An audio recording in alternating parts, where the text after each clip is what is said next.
जय श्री हरि भक्तों।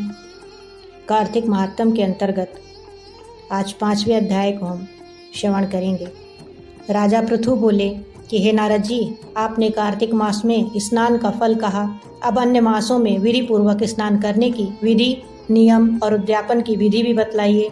देवर्षि नारद ने कहा कि हे राजन, आप भगवान विष्णु के अंश से उत्पन्न हुए हैं, अतः यह बात आपको ज्ञात ही है, फिर भी आपको यथाचित विधान बतलाता हूँ। आश्विन माह में शुक्ल पक्ष की एकादशी से कार्तिक के व्रत करने चाहिए। ब्रह्म मुहूर्त में उठकर जल का पात्र लेकर गांव से बाहर पूर्व अथवा उत्तर दिशा में जाना चाहिए। दिन में या सायंकाल में कान में जनेऊ चढ़ाकर, पृथ्वी पर घास बिछाकर, सिर को वस्त्र से ढककर, मुंह को भली भांति बंद करके, थूक व सांस को रोककर मल व मूत्र का त्याग करना चाहिए।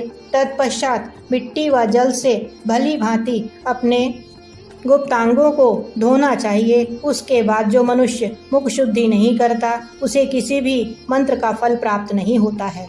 अतः दांत और जीभ को पूर्ण रूप से शुद्ध करना चाहिए और निम्नलिखित मंत्र का उच्चारण करते हुए दातुन तोड़नी चाहिए।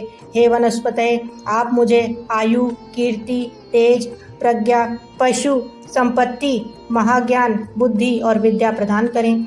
इस प्रकार उच्चारण करके वृक्ष से 12 अंगुल की दातुन ले, दूध वाले वृक्षों से दातुन नहीं लेनी चाहिए। इसी प्रकार कपास, कांटेदार वृक्ष तथा जले हुए वृक्ष से भी दातुन लेना मना है, जिससे उत्तम गंध आती हो और जिसकी टहनी कोमल हो। ऐसे ही वृक्ष से दंत धावन ग्रहण करना चाहिए। प्रतिपदा, अमावस्या, नवमी, छठी, रविवार को चंद्र तथा सूर्य ग्रहण में दातुन नहीं करनी चाहिए। तत्पश्चात भली भांति स्नान करके फूल माला, चंदन और पान आदि पूजा की सामग्री लेकर प्रसन्न चित्त व भक्ति पूर्वक शिवालय में जाकर सभी देवी देवताओं की अर्घ्य, आचमनीय आदि वस्तुओं से पृथक पृथक पूजा करके प्रार्थना एवं प्रणाम करना चाहिए।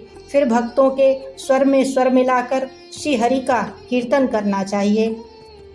मंदिर में जो गायक भगवान श्री हरि का कीर्तन करने आए हों, उनको माला, चंदन, तांबूल आदि से पूजन करना चाहिए, क्योंकि देवालयों में भगवान विष्णु को अपनी तपस्या, योग और दान द्वारा प्रसन्न करते थे।